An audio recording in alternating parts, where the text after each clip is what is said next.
Hi all, welcome to cricket arena. Indian cricket ചരിത്രത്തിലെ എക്കാലത്തെയും മികച്ച ക്യാപ്റ്റന്മാരിൽ ഒരാളാണ് മഹേന്ദ്ര സിംഗ് ധോണി.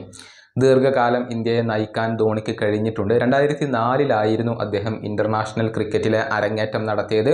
പിന്നീട് 2020 വരെ അദ്ദേഹം തുടരുകയും ചെയ്തു. എന്നാൽ ഇപ്പോഴും അദ്ദേഹം ഇന്ത്യൻ പ്രീമിയർ ലീഗിൽ സജീവമാണ്. തൻ്റെ പുതിയ അഭിമുഖത്തിൽ താരങ്ങളുടെ പ്രൊമോഷൻ വർക്കിനെ കുറിച്ച്, PR വർക്കിനെ കുറിച്ച് അദ്ദേഹം സംസാരിച്ചിട്ടുണ്ട്. സോഷ്യൽ മീഡിയയിൽ ആക്റ്റീവ് ആവാൻ വേണ്ടി പല മാനേജർമാരും തന്നോട് ആവശ്യപ്പെട്ടിട്ടുണ്ടെന്നും എന്നാൽ തനിക്ക് അതിന് വലിയ താല്പര്യം ഉണ്ടായിരുന്നില്ല എന്നുമാണ് ധോണി ഇപ്പോൾ വെളിപ്പെടുത്തിയിട്ടുള്ളത്.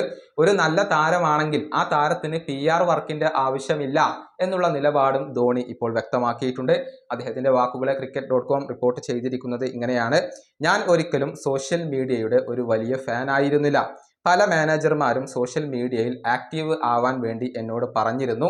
2004 ഞാൻ ഇന്റർനാഷണൽ ക്രിക്കറ്റിൽ അരങ്ങേറ്റം നടത്തിയത്. ട്വിറ്റർ പോപ്പുലറായി വരുന്ന സമയമാണ്. അതിനുശേഷമാണ് ഇൻസ്റ്റഗ്രാം സജീവമായി വരുന്നത്. ആ സമയത്ത് മാനേജർമാർ എന്നോട് പറഞ്ഞു, കുറച്ചൊക്കെ പ്രൊമോഷൻ വർക്ക് ചെയ്യണം, ചിലതൊക്കെ ബിൽഡ് ചെയ്തെടുക്കണം എന്ന് അവർ എന്നോട് പറഞ്ഞു.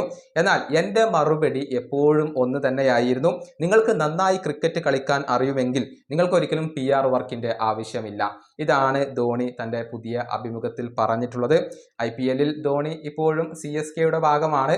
4 കോടി രൂപ നൽകിക്കൊണ്ടാണ് CSK അദ്ദേഹത്തെ നിലനിർത്തിയിട്ടുള്ളത്. നിലവിൽ IPL-ൽ മാത്രമാണ് ധോണി കളിച്ചുകൊണ്ടിരിക്കുന്നത്. ഈ വീഡിയോയുടെ അവസാനിപ്പിക്കുന്നു. അടുത്ത വീഡിയോയുമായി വീണ്ടും കാണാം.